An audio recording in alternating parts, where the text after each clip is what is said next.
আসসালামু আলাইকুম রহমতুল্লাহ তাআলা ওয়া বারাকাতুহু। সম্মানিত দর্শক শ্রোতা, কাছের দূরের যেখান থেকে আমাদেরকে দেখছেন, ৭১ পরিবারের পক্ষ থেকে, ৭১ চ্যানেলের পক্ষ থেকে আপনাদের সবাইকে অগ্রিম ঈদের শুভেচ্ছা, ঈদ মুবারক। আপনারা জানেন আগামী শনিবার পবিত্র ঈদুল আযহা আমাদের বাংলাদেশের চাঁদ দেখা অনুযায়ী, সেই সাপেক্ষে কুমিল্লা কেন্দ্রীয় ঈদগাহতে ঈদের জামাতের ব্যবস্থা বরাবরের মতোই করা হয়েছে এবং ঈদকে যে সাজানোর যেই একটা সুন্দর ব্যবস্থাপনা, সেটা সিটি কর্পোরেশন জেলা প্রশাসনের পক্ষ থেকে সর্বোচ্চভাবে করা হচ্ছে। দৃষ্টিনন্দন একটি ঈদগাহ উপহার দেওয়া হচ্ছে। আমাদের এই ঈদগাহতে ঈদের জামাত, প্রধান জামাত অনুষ্ঠিত হবে সকাল ৮টায়, যদি বৃষ্টি বাদল না থাকে। যদি হালকা বৃষ্টি বাদল থাকে তাহলে পাশের জিমনেশিয়ামে ঈদের জামাতের ব্যবস্থা রাখা হয়েছে, এটাতে যাতে ঈদের জামাতের কোনো অসুবিধা না হয়।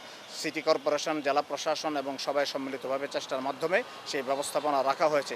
আর যদি প্রবল বৃষ্টিপাত হয় এবং ভারী বৃষ্টিপাত হয় তাহলে কুমিল্লা কেন্দ্রীয় কান্দিরপাড় কেন্দ্রীয় জামে মসজিদে ঈদের জামাত সকাল ৮টাতেই অনুষ্ঠিত হবে।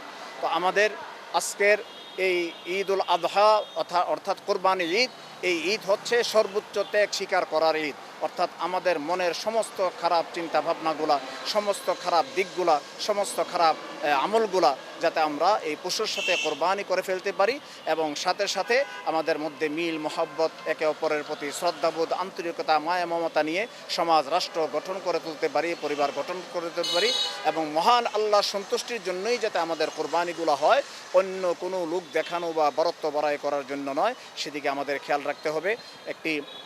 এই কোরবানি ঈদের আমাদের এটাই হোক যে একে অপরের প্রতি সর্বোচ্চ শ্রদ্ধা, স্নেহ, মায়া মমতা, ভালোবাসা এবং সমস্ত ত্যাগের বিনিময় হলেও আমাদের যাতে আমাদের নিজেদের মাঝে এই বন্ধন অটুট থাকে, এই হোক এই ঈদের একমাত্র কামনা। আল্লাহ রাব্বুল আলামিন আমাদের সবাইকে কবুল করুন। সবাইকে আবারও ঈদের শুভেচ্ছা, ঈদ মোবারক।